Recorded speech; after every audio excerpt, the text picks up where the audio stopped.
Hello my dear students, कैसे हैं आप लोग। आज की आइडिया आपके लिए लेकर आया है बायोलॉजी का एक बहुत ही मजेदार चैप्टर, बहुत ही मजेदार सेशन जिसमें हम पढ़ेंगे बायोलॉजी के फर्स्ट चैप्टर जैव प्रक्रम यानी कि पोषण के बारे में।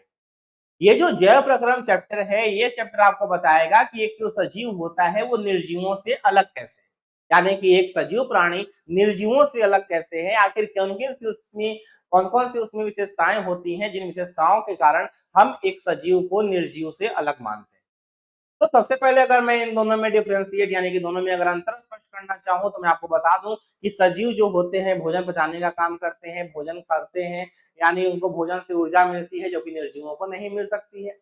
सजीव सांस लेते हैं, निर्जीव नहीं ले सकते हैं। सजीवों के अंदर खून का परिवहन यानी कि रक्त का परिवहन होता है, निर्जीवों में ये चीजें नहीं होती हैं। मनुष्य में उत्सर्जन प्रणाली है, निर्जीवों में ये प्रणालियां नहीं है। तो ये सारी प्रणालियां, ये सारे तंत्र जिसमें पाचन तंत्र, श्वसन तंत्र, उत्सर्जन तंत्र, परिवहन तंत्र, ये सारे तंत्र मिलकर के हमारा एक शरीर बनता है। और इस शरीर के इन तंत्रों के बारे में जो अध्ययन करेंगे हम, उस चैप्टर का नाम क्या है सर? उसका नाम है जैव प्रक्रम।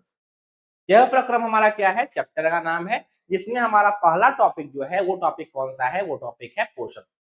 तो जैव प्रक्रम में हमें क्या पढ़ना है? पोषण के बारे में पढ़ना है कि आखिर ये पोषण क्या है, आखिर ये जैव प्रक्रम होते क्या है। जब चैप्टर की शुरुआत करते हैं, बहुत ही आसानी से हम हर एक चीज को पढ़ेंगे, बहुत ही डिटेल में हर एक चीज को पढ़ेंगे। और इस चीजों को पढ़ने के बाद आपको ये बायोलॉजी का सेशन काफी मजेदार लगने वाला है, ये मैं आपको बताना चाहूंगा। इसके साथ जुड़े रहेंगे और ये सेशन आपको सिखाएगा कि आखिर जैव प्रक्रम क्या होते हैं, ये पोषण क्या होता है, पोषण के कितने भाग होते हैं, कौन कौन से पोषण होते हैं, ये आपको इस सेशन में मिल जाएगा। ये सारी चीजों की जानकारी। और ये सेशन आपके लिए क्या है? बहुत ज्यादा जरूरी भी है। तो समय ज्यादा बर्बाद न करते हुए हम क्या करते हैं, अपने पार्ट अपने चैप्टर की शुरुआत करते हैं। हमारा जो चैप्टर है उसका नाम क्या है सर? उसका नाम है जैव प्रक्रम। अब ये जो जैव प्रक्रम है बच्चा, जैव प्रक्रम में हमने क्या पढ़ेंगे? हम पढ़ेंगे कि आखिर ये जैव प्रक्रम होता क्या है, जैव प्रक्रम क्या होती है। पहले इसके बारे में जान लेते हैं कि आखिर ये जैव प्रक्रम क्या है। तो सबसे पहले वे सारी क्रियाएं जिसके द्वारा जीवों का अनुरक्षण होता है, जैव प्रक्रम कहलाती है।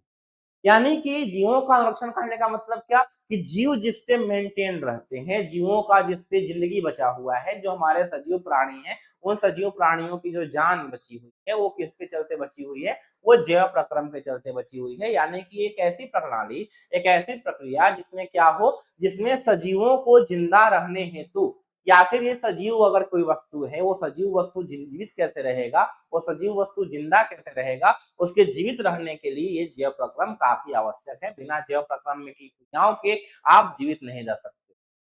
जैसे हमें पढ़ना है पोषण के बारे में, जिसमें हम पढ़ेंगे मानव खाना कैसे खाता है। क्या तुम बिना खाए हुए सरवाइव कर लोगे?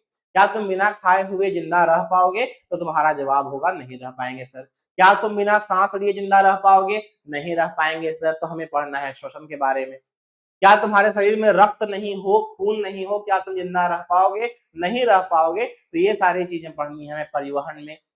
क्या तुम्हारे बॉडी में जो गंदगियां हैं, जो यूरिया है, तुम्हारे बॉडी में जो हार्मफुल केमिकल्स हैं, हानिकारक रसायन है, इन हानिकारक रसायनों के रहते हुए क्या तुम जीवित रह पाओगे? तुम्हारा जवाब होगा नहीं सर। इसलिए मैं पढ़ाऊंगा आपको उत्सर्जन। ये चीजें ऐसी हैं जो क्या हो, जिसके बिना मानव जीवित रह ही ना पाए, जिसके बिना मानव जीवित हो ही ना पाए, उसको हम क्या बोलेंगे? जैव प्रक्रम बोलेंगे। तो वैसी सारी क्रियाएं जिनके द्वारा जीवों का क्या हो, अनुरक्षण हो, जीवों का मेंटेनेंस हो, उसे हम क्या बोलते हैं? उसे हम जैव प्रक्रम बोलते हैं। अब जीवधारियों में जीवन की एक निश्चित व्यवस्था रहती है, जिससे सब जीवन संबंधी विभिन्न कार्यों का संपादन होता है। जीवों में संपन्न होने वाले इन्हीं जीव प्रक्रियाओं से हमें पता चलता है कि वे क्या हैं? वे सजीव। कहने का मतलब क्या? कहने का मतलब है कि अगर हमारे पास जितने भी जीवधारी हैं, जितने भी जीवित प्राणी हैं, जितने भी सजीव प्राणी हैं, उन सजीव प्राणियों में ये जो जीवन संबंधी कार्य हैं, ये जो जीवन संबंधी चीजें हैं, उन चीजों के कारण ही हम क्या बोल पाते हैं? हम बोल पाते हैं कि वो क्या है? सजीव। किसी भी सजीव को सजीव रहने के लिए, किसी भी सजीव को जीवित रहने के लिए ये सारी क्रियाओं का होना आवश्यक है। और इन सारी क्रियाओं जीवन संबंधी क्रियाओं के कारण ही हम किसी भी सजीव को क्या बोल सकते हैं, हम किसी सजीव को सजीव बोल सकते हैं। तो ये हमारा क्या है, ये हमारी क्रियाएं हैं, जिन क्रियाओं के फलस्वरूप हम किसी भी सजीव को सजीव कह सकते हैं, और इन क्रियाओं को हम क्या बोलते हैं, जैव प्रक्रम बोलते हैं। उसके बाद हमें पढ़ना है ये चीजें कि हमारे पास अगर कोशिका है, हमारे पास जीवन की सबसे छोटी इकाई, हमने 9th क्लास में पढ़ा था, 9th क्लास का सबसे छोटा चैप्टर, सबसे पहला चैप्टर जिसने हमें पढ़ाया ये गया कि हमारे जीवन की सबसे छोटी इकाई जो है बच्चा, हमारे जीवन की सबसे छोटी इकाई कौन सी है, कोशिका है। उन कोशिकाओं से मिलकर के हमारा क्या बनता है बच्चा, ऊतक बनता है। बहुत सारी कोशिकाएं आपस में मिलती हैं, आपस में जुड़ती हैं, और जुड़ने के बाद क्या बनता है, हमारा ऊतक बनता है। फिर उन ऊतकों से मिलकर के हमारा एक अंग बनता है, और फिर उन अंगों से मिलकर के हमारा एक अंग तंत्र बनता है, और सारे अंग तंत्रों को अगर मिला दिया जाए तब एक प्राणी बनता है, तब एक सजीव प्राणी बनता है। कहने का मतलब हमारे जीवन की, हमारे शरीर की सबसे छोटी मूलभूत इकाई क्या होती है, कोशिका होती है। बहुत सारी कोशिकाएं मिलती हैं तब क्या बनता है, ऊतक बनता है। बहुत सारे ऊतक मिल जाते हैं आपस में तब हमारा अंग बनता है। बहुत सारे अंग मिल जाते हैं तब हमारा अंग तंत्र बनता है, और बहुत सारे अंग तंत्र मिल जाते हैं तब हमारा एक मानव शरीर, हमारा एक शरीर बनता है। बात समझ में आ गई।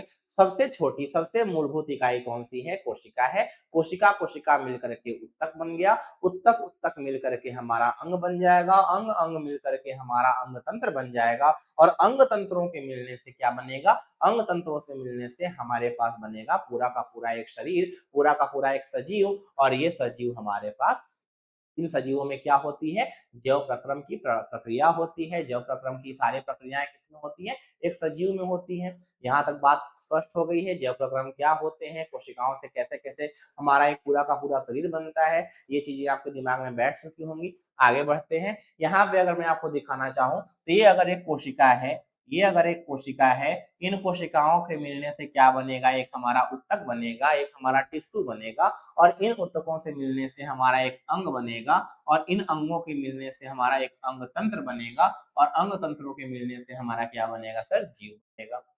ये हमारा क्या है, हमारे जीवन की सबसे छोटी इकाई यानी कोशिका है। कोशिकाओं के मिलने से हमारा ऊतक बना, ऊतकों के मिलने से हमारा अंग बना, और अंगों के मिलने से हमारा अंग तंत्र बना, अंग तंत्रों के मिलने से हमारा सजीव एक जीव बना।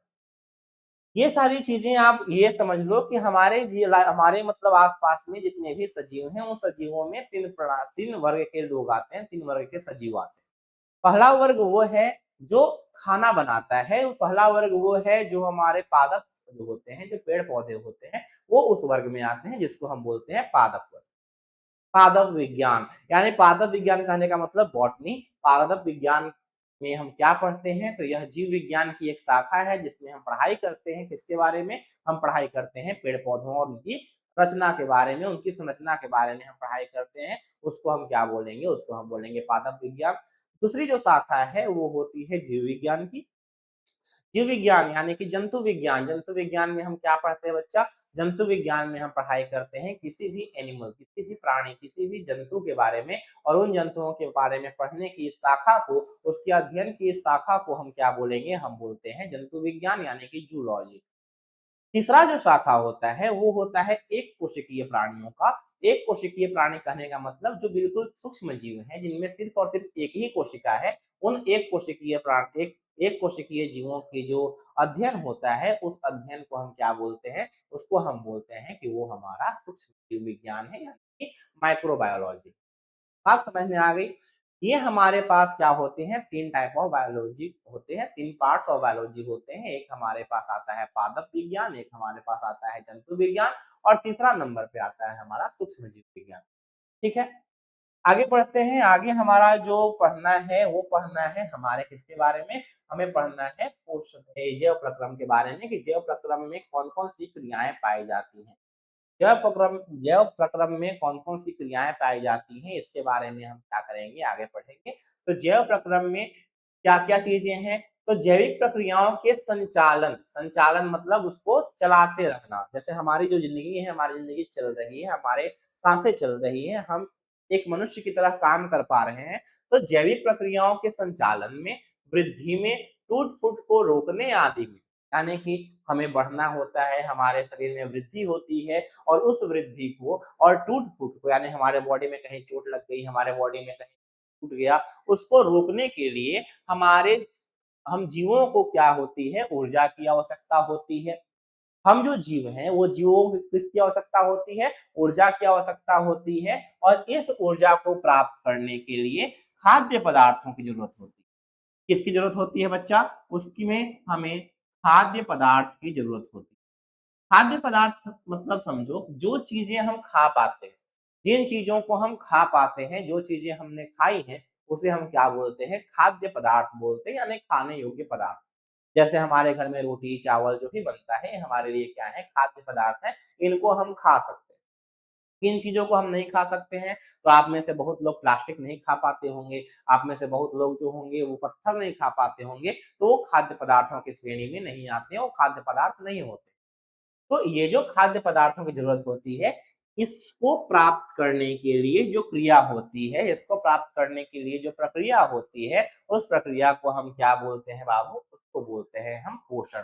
पोषण कहने का मतलब हमें जीवित रहने के लिए, हमारे बाकी सारे क्रियाओं को करने के लिए हमें क्या चाहिए होगा? हमें चाहिए होगा ऊर्जा। हम बिना ऊर्जा के किसी भी काम को नहीं कर पाएँगे, हम बिना ऊर्जा के सर्वाइव नहीं कर पाएँगे, जीवित नहीं रह पाएँगे, तो उस ऊर्जा के लिए हमें खाना खाना होगा और खाना खाने की यही प्रक्रिया, खाना खाने की इसी प्रक्रिया को हम क्या बोलते हैं? पोषण बोलते हैं। बात क्लियर हो गई। पोषण क्या है? तो जब हमको ऊर्जा की आवश्यकता होती है, तब हम खाना खाते हैं और खाना खाने के बाद उसमें से ऊर्जा निकालने की जो पूरी प्रक्रिया है, इस प्रक्रिया को हमने क्या बोल दिया? इसको हमने बोल दिया कि हमारा क्या है? पोषण है। ये हमारा क्या है बच्चा? पोषण। ठीक है? अब देखो, पोषण द्वारा प्राप्त जटिल खाद्य पदार्थों का सरलीकरण विभिन्न चरणों में उपचयन और अपचयन अभिक्रियाओं द्वारा होता है, जिसको हम क्या बोलते हैं? श्वसन। अब हमने खाना खा लिया, हमने रोटी खा ली, हमने चावल खा लिया। अब रोटी-चावल खाना खाने के बाद हम क्या करते हैं, हमें उस खाने से एनर्जी चाहिए होता है, हमको उस खाने से एनर्जी की ज़रूरत होती है। अब एनर्जी कैसे मिलेगा? तो हम उसके लिए वहाँ पे कुछ अभिक्रियाएँ करते हैं और उन अभिक्रियाओं को जिस अभिक्रिया के बारे में हम लोग अगले चैप्टर में पढ़ेंगे, सेशन में पढ़ेंगे, अभी फिलहाल आप इतना समझ लो, वहाँ पे कुछ अभिक्रियाएँ होती हैं, जिन अभिक्रियाओं के फलस्वरूप आपके शरीर को क्या मिलती है? ऊर्जा मिलती है। तो ये जो ऊर्जा मिलने की जो हमारी प्रक्रिया है, इसको हम क्या बोलते हैं सर? इसको बोलते हैं श्वसन यानी कि रेस्पिरेशन। बात समझ में आ गई? तीसरी चीज़, हमने खाना खा लिया, हमने खाना पचा लिया, हमें ऊर्जा मिल गई, हमें हमने खाना को बिल्कुल एकदम छोटे-छोटे टुकड़ों में बाँट दिया है। अब इसको हमने तो खाना खाया मुँह से, खाना गया पेट के अंदर, लेकिन हाथ में भी कोशिकाएँ हैं, पैर में भी कोशिकाएँ हैं, सर में भी कोशिकाएँ हैं और इन सबको पहुँचाने का काम करना पड़ेगा। इन सबके पास उसके उसके खाने को पहुँचाने का काम करना पड़ेगा और सब जगह ये सारी चीज़ों को पहुँचाने, ले आने और ले जाने के लिए जिस प्रक्रिया का इस्तेमाल करते हैं, जिस तंत्र का इस्तेमाल करते हैं, उस तंत्र का नाम क्या है? परिवहन तंत्र। परिवहन तंत्र कहने का मतलब एक ऐसी प्रणाली, एक ऐसा तंत्र जिसमें हम क्या करते हैं, जिसमें हम अपने द्वारा खाए गए खाद्य पदार्थों को, अपने द्वारा पचाए गए, अपने द्वारा श्वसन में जो हम लोग ऑक्सीजन लेते हैं, उस ऑक्सीजन को, ये सारी चीज़ों को शरीर के एक स्थान से विभिन्न स्थानों में पहुँचाने की जो प्रक्रिया है, उसको हमने क्या बोल दिया? उत्सर्जन का नाम दे दिया, सॉरी परिवहन तंत्र का नाम दे दिया और ये परिवहन तंत्र से हमारा पूरे शरीर में ये सारी चीज़ें क्या होती हैं? पहुँच जाती हैं। बात समझ में आ गई? तो पोषण में हमने क्या किया? ऊर्जा प्राप्त करने के लिए हमने भोजन लिया, ऊर्जा प्राप्त करने के लिए हमने खाद्य पदार्थ लिए। उसके बाद श्वसन में हमने क्या किया? उस भोजन के साथ अभिक्रिया किया और भोजन से हमने क्या किया? ऊर्जा प्राप्त करने की कोशिश की। उसके बाद हमारा आता है परिवहन, जिसमें हमने क्या किया? जिसमें हमने भोजन को अपने शरीर के सारे भागों में, अपने शरीर के सारे पार्टों में उसको पहुँचाने का काम किया है और ये हमारा क्या कहलाता है? परिवहन तंत्र कहलाता है। अगला जो हमारा तंत्र है, उस तंत्र के बारे में अगर जानोगे, अगला हमारा तंत्र कौन-सा आता है? अगला तंत्र है हमारा उत्सर्जन तंत्र। उत्सर्जन क्या होती है समझो। उत्सर्जन कहने का मतलब है बच्चा कि उत्सर्जन में अगर हमारे शरीर में कई प्रकार के क्या होते हैं? हानिकारक अपशिष्ट उत्पाद होते हैं। हानिकारक अपशिष्ट उत्पाद कहने का मतलब क्या? कि हमने कुछ अलग उल्टा-पुल्टा खाया है या हमारे बॉडी में कुछ केमिकल्स बनते हैं, जो केमिकल्स हमारे बॉडी के लिए अच्छी चीज़ नहीं है।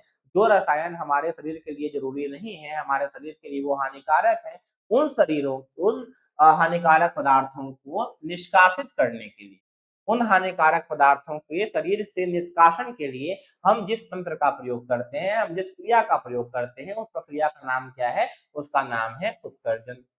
उसका नाम क्या है बच्चा? उसका नाम है उत्सर्जन। कहने का मतलब क्या कि हमने पोषण से क्या किया? हमने पोषण जो हमारा हुआ, इस पोषण से हमने भोजन लिया। ये जो हमारा पोषण है, इस पोषण से हमने क्या किया? भोजन लिया। और भोजन लेकर के हमने क्या क्यों लिया भोजन? क्योंकि हमें जीवित रहने के लिए जरूरत होती है किसकी? हमें जीवित रहने के लिए जरूरत होती है ऊर्जा की, और ऊर्जा के लिए हम क्या करते हैं? भोजन ग्रहण करते हैं। तो हमने जो भोजन ग्रहण किया वो किससे किया? पोषण से। पोषण के बाद हमारा जो भोजन है वो भोजन चला जाएगा श्वसन के पास। श्वसन में हमारा क्या हुआ? श्वसन में हमने उस भोजन को अभिक्रिया कराई ऑक्सीजन के साथ, और वहां से हमें क्या मिला? ऊर्जा मिला। वहां से हमें ऊर्जा की प्राप्ति हुई। उसके बाद सारी चीजों को, पोषक तत्वों को, ग्लूकोज को, बहुत सारी चीजें हमारे शरीर में पाई जाती हैं, और हर केमिकल को शरीर के विभिन्न भागों में, शरीर के हर एक कोशिका में पहुंचाने के लिए हम किसका इस्तेमाल करते हैं? हम इस्तेमाल करते हैं अपना परिवहन तंत्र का।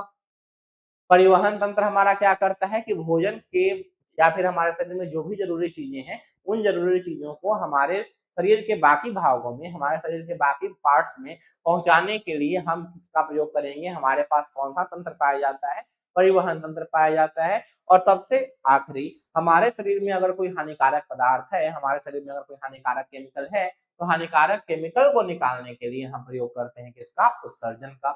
हम प्रयोग करते हैं किसका? उत्सर्जन तंत्र का। ये सारे अंग तंत्र, ये सारे अंग तंत्र मिलकर के हमारे एक सजीव प्राणी, हमारे एक सजीव शरीर का निर्माण करती हैं। और इस सारे इन चारों चीजों को हम पढ़ेंगे एक ही चैप्टर के अंदर, जिस चैप्टर का नाम क्या है? जैव प्रक्रम है। और जैव प्रक्रम में हम लोग इन सारी चीजों को एक एक करके पढ़ाई करेंगे। तो अगर हम स्टार्ट करें यहाँ से अपनी चीजों को, सबसे पहले हम ये समझेंगे कि हमारे पास जो पोषण है, हमारा जो न्यूट्रिशन है, वो न्यूट्रिशन आखिर क्या चीज है? हमारा जो न्यूट्रिशन है वो न्यूट्रिशन आखिर क्या चीज है? पहले इतना जान लेते हैं कि न्यूट्रिशन क्या होता है, पोषण क्या होता है। तो हमने क्या पढ़ा? हमने पढ़ा कि हमारे पास जो जीवन संबंधी जो चीजें हैं, जीवन संबंधी जो क्रियाएं हैं, उन क्रियाओं को सुचारू रूप से चलाने के लिए प्रत्येक जीव को दो मुख्य आवश्यकताएं हैं। हमारी जो जिंदगी है, उन जिंदगी को चलाने के लिए दो चीजों की जरूरत होती है। पहला तो है कि हमारा ऊर्जा की आपूर्ति, और दूसरा टूटे फूटे ऊतकों के मरम्मत के लिए जीव द्रव्य का निर्माण। दो चीजों का आवश्यकता है हमारे शरीर को। पहली बात कि हमें ऊर्जा चाहिए, पहली बात कि हमें एनर्जी चाहिए। दूसरी बात कि हमारे अगर शरीर का कोई भाग टूट जाए, हमारे शरीर कोई भाग फट जाए, तो उनको जोड़ने के लिए, उनको नया उस चीज को बनाने के लिए हमें किसकी जरूरत पड़ेगी? जीव द्रव्य की, जिसको हम क्या बोलते हैं? साइटोप्लाज्म भी बोलते हैं। इसको हम लोग साइटोप्लाज्म भी बोलते हैं। और ये साइटोप्लाज्म की आवश्यकता पड़ेगी। दो चीजें मस्ट हैं, दो चीजें एकदम जरूरी हैं। सबसे पहले तो हमारे पास ऊर्जा होनी चाहिए, और दूसरी चीज कि हमारे पास जीव द्रव्य होनी चाहिए। ये दोनों चीजें अगर मेरे पास है, तब हम जीवित रह सकते हैं, अपनी क्रियाओं को सुचारू रूप से चला सकते हैं। बात समझ में आ गई? अब ऐसा विधि, ऐसा एक विधि जिसमें हम क्या करते हैं कि पोषक तत्वों को ग्रहण करते हैं और उनका उपयोग करते हैं, उसे क्या कहते हैं? पोषण कहलाते हैं। उसे क्या कहते हैं? पोषण कहते हैं। यानी कि पोषण एक ऐसा विधि है, पोषण एक ऐसा एक प्रक्रिया है, जिस प्रक्रिया में हम क्या करते हैं? अपने शरीर को ऊर्जा देते हैं, अपने शरीर को जीव द्रव्य देते हैं, अपने शरीर को एक हेल्दी बनाने के लिए, वृद्धि के लिए, अपने शरीर में ऊर्जा के लिए हम भोजन ग्रहण करते हैं। और भोजन ग्रहण करने के बाद उसमें से हमारा ऊर्जा निकलता है। इस विधि को हम क्या बोलेंगे? इसको हम बोलेंगे कि ये हमारा क्या है? पोषण। ये विधि क्या कहलाएगी? पोषण कहलाएगी सर। और पोषण जो होती है वो दो विधियों से होती है। पोषण हमारा जो है वो सजीवों में, यानी कि हमारे जो सजीव होते हैं, चाहे वो पादप वर्ग के हों, चाहे वो हमारे जंतु वर्ग के हों, चाहे वो हमारे सूक्ष्म जीव वर्ग के हों, ये सारे प्राणियों में हमारा जो पोषण होता है वो मुख्यतः दो रूप से होता है। पहला होता है स्वपोषण, दूसरा होता है परपोषण। ये दोनों प्रक्रियाएं, यानी कि स्वपोषण और परपोषण क्या है उसके बारे में समझते हैं। तो स्वपोषण अगर तुम पढ़ोगे बच्चा, स्वपोषण कहने का मतलब एक ऐसी प्रक्रिया है पोषण करने की, पोषण की वह ऐसी प्रक्रिया है जिसमें जो पौधे होते हैं या फिर जो सजीव होते हैं, वो बिना किसी और पर डिपेंड हुए, बिना किसी और से मतलब रखे वो अपना भोजन खुद से बना लेते हैं, उनको क्या बोलते हैं हम? स्वपोषण बोलते हैं। स्वपोषण कहने का मतलब एक ऐसी प्रक्रिया है, स्वपोषण हमारी एक ऐसी विधि है, जिस विधि में जो पौधे या फिर हमारे जो जीवित जो है, हमारे सजीव जो है, वो सजीव बिना किसी पर निर्भर हुए अपना भोजन स्वयं पका लेते हैं, अपना भोजन स्वयं तैयार कर लेते हैं, उसे हम क्या बोलेंगे? उसे हम बोलेंगे हमारा क्या है? स्वपोषण है। परपोषण जिसका जस्ट उल्टा, यानी कि वो अपना खाना खुद से नहीं बना सकते हैं, उनको अगर कुछ भी खाना है, तो उनको क्या करना पड़ेगा? दूसरे पर डिपेंड होना पड़ेगा। अब आप में से बहुत सारे बच्चे ये पूछेंगे कि सर ऐसा है क्या कि मम्मी मेरे लिए खाना बनाती है, मम्मी क्या हो गई? स्वपोषण हो गई क्योंकि वो अपना खाना खुद बना रही है, और हम लोग क्या हो गए? परपोषण हो गए कि हम अपना खाना क्या करते हैं? अपना खाना मम्मी से माँगते हैं।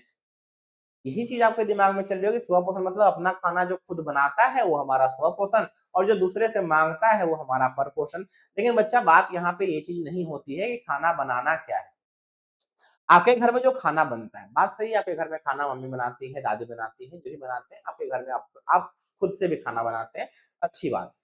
तो स्वपोषण ये चीज़ नहीं है कि आप अपना खाना खुद से सिलेंडर पे अपना वो बर्तन रख कर के आप बना रहे हो, वो स्वपोषण नहीं होता है। स्वपोषण कहने का मतलब आप किसी दूसरे सजीव पर डिपेंड नहीं हो, दूसरे सजीव पर आप निर्भर नहीं हो, तब आप क्या कहलाते हो? तब आप स्वपोषी कहलाते हो, तब आप स्वपोषण में पाए जाते हो। जैसे अगर आपके घर में रोटी बन रहा है, तो रोटी बनता है आटा से, आटा आता है गेहूँ से, गेहूँ का अपना पौधा होता है। यानी किसी न किसी तरह से आप क्या हो, आप अगर रोटी खा रहे हो, तो अगर आप गेहूँ का पौधा नहीं हो, अगर वो गेहूँ का पौधा नहीं हो, तो आप रोटी भी नहीं खा सकते हो। यानी कि आप पूरी तरह से डिपेंड हो जाते हो, पूरी तरह से निर्भर हो जाते हो किसी और सजीव पर। निर्भर हो किसी और सजीव पर, क्योंकि हमारा जो गेहूँ का पौधा है वो भी सजीव है, आप भी सजीव हो। तो अगर आप किसी पर निर्भर हो जाते हो, तो वैसे केस में आप स्वपोषी नहीं हो, आपके अंदर स्वपोषण वाला गुण नहीं है, लेकिन आपके अंदर कौन-सा गुण है? परपोषण वाला गुण। अब आपके मन में आएगा सर तो ऐसे तो मैं तो कोई स्वपोषी हो ही नहीं सकता है, कोई ना कोई तो किसी न किसी पर तो निर्भर होगा ही। शेर अगर खाएगा तो बकरी को खाएगा, बकरी खाएगा तो बकरी हमारा जीवित, शेर भी हमारा जीवित, एक न एक पर तो निर्भर होना पड़ेगा। बकरी अगर खाएगी घास तो घास हमारा जीवित, और बकरी भी जीवित, तो ये हमारा एक दूसरे पर निर्भर हो गया। जब ये दूसरे पर निर्भर हो जा रहा है, तब तो सारे के सारे जितने भी प्राणी हैं, जितने भी सजीव हैं, वो सारे के सारे सजीव तो परपोषण में चले जाएंगे, सारे के सारे सजीव तो परपोषी हो जाएंगे, तो स्वपोषी बचेगा कौन? तो ये चीजों को क्लियर करने के लिए आप बस इतना समझो स्वपोषण होता क्या है। स्वपोषण जो हमारा होता है वो एक इंग्लिश वर्ड से बना है, जिस इंग्लिश वर्ड का नाम है ऑटोट्रॉफ।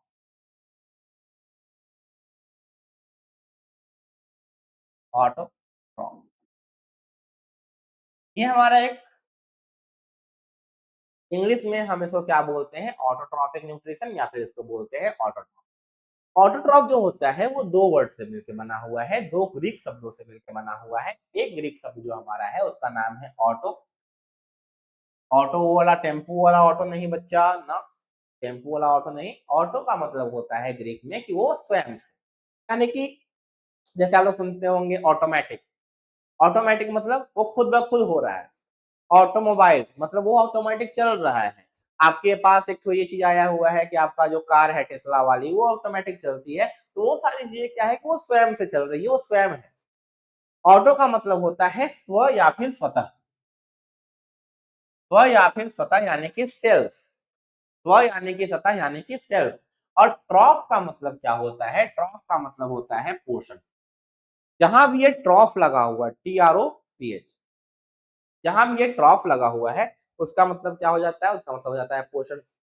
यानी कि ऐसे सजीव जो अपने पोषण के लिए, जो अपना पोषण स्वयं बनाते हैं, स्व बनाते हैं, यानी कि खुद से बनाते हैं, उन्हें हम क्या बोलते हैं? स्वपोषण बोलते हैं। यानी ऐसे जीव जो भोजन के लिए किसी दूसरे पर निर्भर न रहकर, जो किसी अन्य जीवों पर निर्भर न रहकर अपना भोजन स्वयं संश्लेषित करते हैं। संश्लेषण का मतलब होता है बनाना। तो अपना भोजन अगर वो स्वयं बनाते हैं, तब उसको हम क्या बोलेंगे? तब उसको हम बोलेंगे कि वो हमारे क्या हैं? स्वपोषी हैं, या फिर ऑटोट्रॉफ्स हैं। तब उसको हम क्या बोलेंगे कि वो स्वपोषी हैं, यानी कि ऑटोट्रॉफ्स हैं, अगर वो अपना खाना स्वयं बनाते हैं। और ये चीजें कब होती हैं? जब पौधे में होती हैं। स्वपोषी कौन होते हैं? पौधे होते हैं। पौधे किसी को मार कर नहीं खाते हैं, पौधे किसी अन्य पौधों को नहीं खाते हैं, लेकिन फिर भी पौधे सजीव हैं, फिर भी पौधे जीवित हैं। और ये जीवित इसलिए हैं क्योंकि वो अपना भोजन स्वयं बनाते हैं। उनको जो ऊर्जा की आवश्यकता होती है, वो ऊर्जा की आवश्यकता वो स्वयं पूर्ति करते हैं। और इस तरह से हम बोल सकते हैं कि पौधे हमारे जो होते हैं वो स्वपोषी होते हैं, उनके अंदर स्वपोषण होता है। बात समझ में आ गई? पौधों में कैसे होता है? तो पौधों में एक प्रकार की रचना पाई जाती है, एक प्रकार का एक क्या उसको कोशिकांग बोल सकते हो, एक प्रकार का कोशिकांग पाया जाता है जिसका नाम क्या है? जिसका नाम है क्लोरोप्लास्ट या फिर हरित लवक। क्लोरोप्लास्ट अगर आप लोग पढ़े होंगे 9th क्लास में, आपको पढ़ना था एक वर्णक जिसको हम लोग इंग्लिश में प्लास्टिड बोलते हैं। प्लास्टिड जो होते हैं 3 प्रकार के होते हैं, एक होता है क्लोरोप्लास्ट, एक होता है क्रोमोप्लास्ट, एक होता है ल्यूकोप्लास्ट। आपने पढ़ा भी होगा। क्लोरोप्लास्ट, ल्यूकोप्लास्ट, क्रोमोप्लास्ट, ये तीनों हमारे जो प्लास्टिड्स थे, ये तीनों हमारे जो वर्णक थे, उनका काम था पौधों में रंग भरना। पौधों में अलग-अलग रंग जो हमारे हैं, जैसे अनार जो है वो लाल है, केला हमारा पीला है, आम हमारा हरा पीला दोनों है। ये सारी चीजें जो हमारे पास हैं, ये जो हमारे रंग भरे जा रहे हैं, ये रंग भरने के लिए पौधों में वर्णकों की जरूरत होती है। और ये वर्णक 3 प्रकार के होते हैं। एक होता है क्लोरोप्लास्ट जो कि हरा होता है, एक होता है ल्यूकोप्लास्ट जो कि रंगहीन होता है या फिर व्हाइट होता है, और एक होता है हमारा कौन सा? क्रोमोप्लास्ट जो कि बाकी सारे रंग जैसे गुलाबी, नीला, पीला जो भी है, ये सारे जो रंग हैं वो रंग हमारा कौन देता है? क्रोमोप्लास्ट देता है। तो पौधों में जो हरित लवक है या क्लोरोप्लास्ट है, ये क्या करता है? ये हरे रंग का वर्णक होता है। ये क्या होता है? हरे रंग का वर्णक होता है, जिससे पर्ण रहित या क्लोरोफिल कहते हैं। यानी इसका नाम क्या होगा बाबू? इसका नाम होगा पर्णहरित।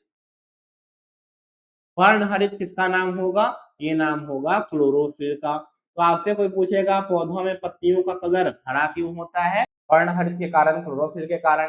तो पर्णहरित और क्लोरोफिल ये चीजें हमारे क्या बनाते हैं? ये हमारे पौधों में हरे रंग का वर्णक है, जिससे जो हमारे क्या करते हैं, जो पौधों का रंग जो है वो हरा दिखाते हैं।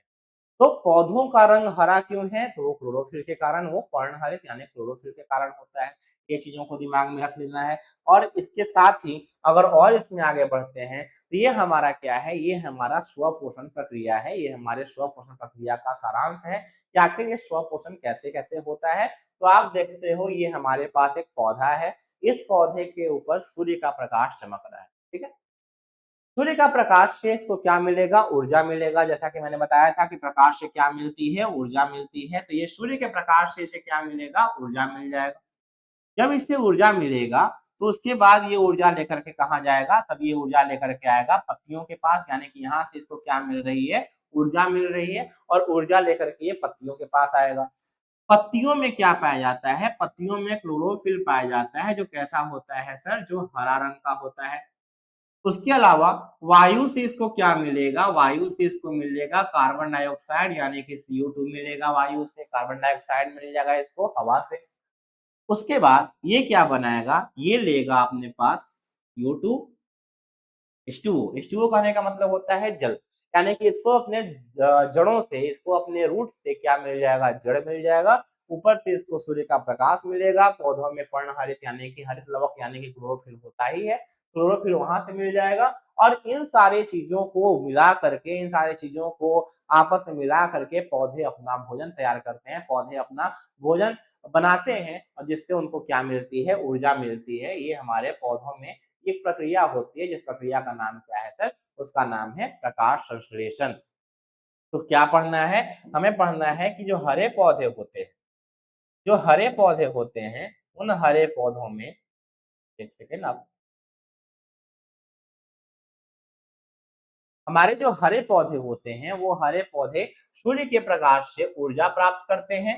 क्लोरोफिल की उपस्थिति में कार्बन डाइऑक्साइड तथा जल के द्वारा अपने भोजन कार्बोहाइड्रेट कार्बनिक पदार्थ का संश्लेषण करते हैं, जिस प्रक्रिया को हम क्या बोलते हैं? प्रकाश संश्लेषण बोलते हैं।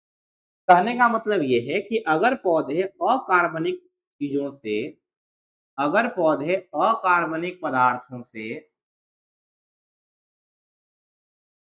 कार्बनिक पदार्थ बना लेते हैं, कार्बनिक पदार्थ बना लेते हैं, तब ऐसी प्रक्रियाओं को हम क्या बोलेंगे? तब ऐसी प्रक्रिया को हम बोलेंगे कि हमारा क्या है? 6वां क्वेश्चन है ऑटोट्रॉपिक न्यूट्रिशन। जैसे अकार्बनिक पदार्थ क्या क्या है, तो हमारे पास कार्बन डाइऑक्साइड यानी कि CO2। अकार्बनिक पदार्थ कौन सा है, H2O है यानी कि वाटर है।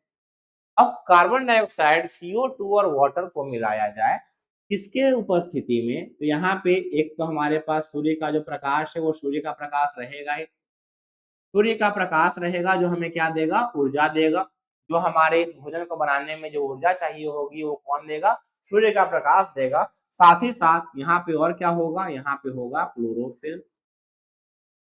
यहाँ पे होगा क्लोरोफिल, और ये क्लोरोफिल क्या होता है, हरे रंग का होता है, जो सूर्य के प्रकाश को पकड़ने के लिए, जो सूर्य के प्रकाश को कैच करने के लिए जरूरी होता है। ये हमारे पास क्या होगा, क्लोरोफिल होगा, जिसको हम और क्या बोलते हैं, हम बोलते हैं पर्णहरित। और इसी को हम क्या बोलते हैं, हरित लवक बोलते हैं। बात समझ में आ गई। इसी को हम क्या बोलते हैं, हरित लवक बोलते हैं। इसके उपस्थिति में ये क्या बनाएगा, C6H12O6 बनाएगा, जिसे हम क्या बोलते हैं, जिसे हम ग्लूकोज बोलते हैं।